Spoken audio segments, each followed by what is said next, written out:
Good morning, everyone. It's a pleasure to be with you today, even if only virtually. I'm actually recording this from Sharm el Sheikh, but I'm leaving and unfortunately won't be in Egypt anymore on the day of this event. But it is a real pleasure to be with you. My name is Mafalda Duarte. I'm the CEO of the Climate Investment Funds. Climate investment funds, we have been spearheading climate investments for almost 15 years in developing countries.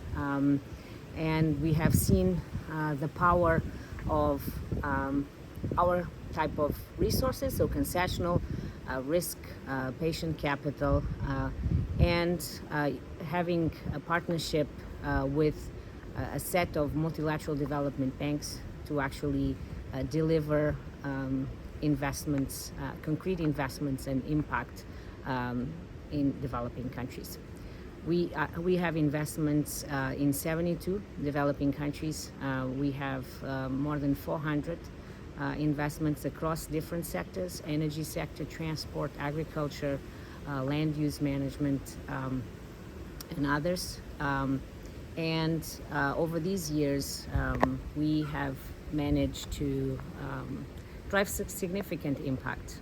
We are talking about more than 27 gigawatt of new renewable energy installed capacity, 10 million people with energy access, 40 million people being supported to better cope with the climate impacts, or more than 40 million hectares of land or forestry and the sustainable management. But we all know that we are lagging behind in terms of meeting the SDGs by 2030. And certainly we are lagging behind in terms of action that is aligned and commensurate with what is required if we are to avoid or prevent significant climate impacts. The science keeps telling us every year that the window of opportunity is narrowing. On the other hand, we also know that to meet those climate goals, we have to go through big transitions. In all sectors of our economies, we need transitions in our societies. And we are being called to support and drive these transitions at a pace and scale that we haven't necessarily seen in the past. And what does this mean? It means that if we don't pay sufficient attention to the just elements, to the social inclusion elements, we will see a lot of people bearing the brunt of these costs. So this is also so critical that as we talk about climate action and climate emergency, we talk about just transition at the core of that climate action.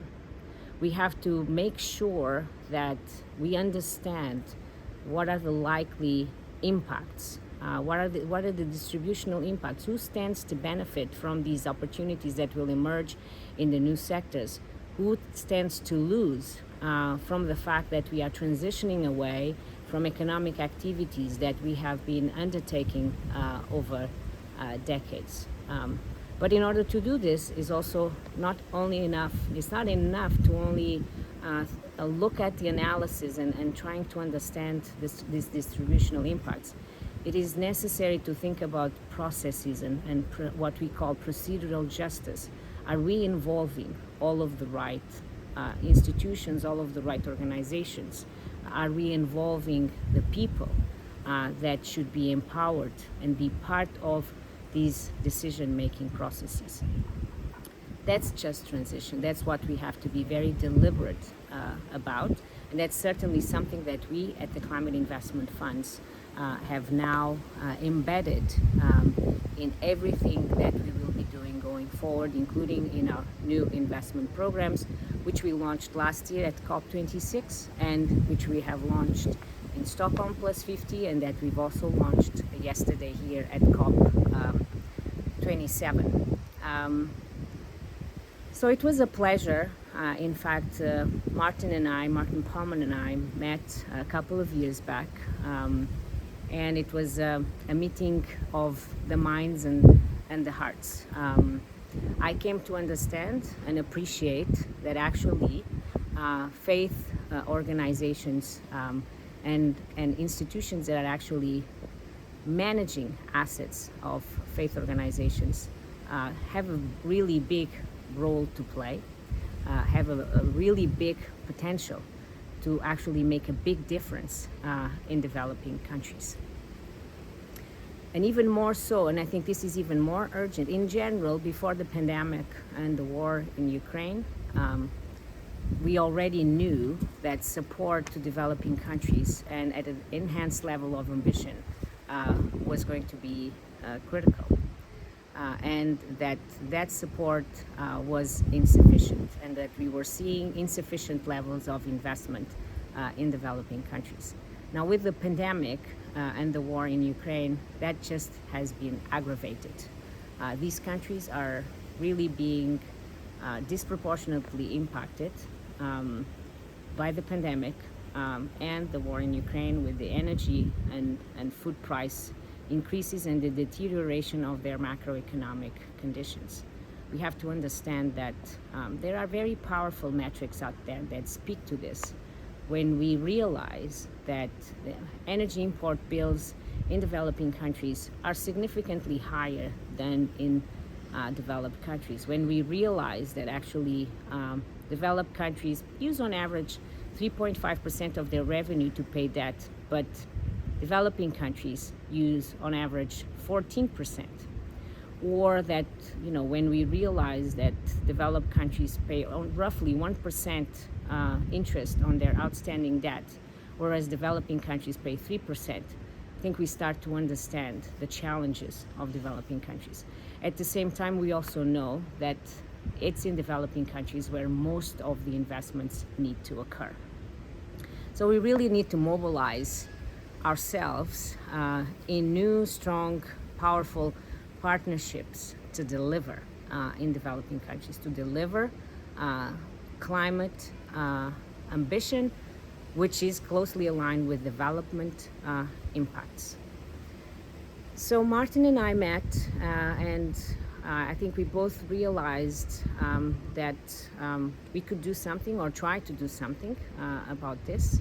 And it's been a pleasure for us at Climate Investment Funds to work closely with him and his team in trying to come up with what could be a just transition fund that faith asset owners and managers could support. The recipe is simple. It's basically using some of that capital of faith asset owners and the one being managed by specific institutions, partner that with capital that is of the same nature of the capital that we have been using in developing countries, so risk, patient, concessional.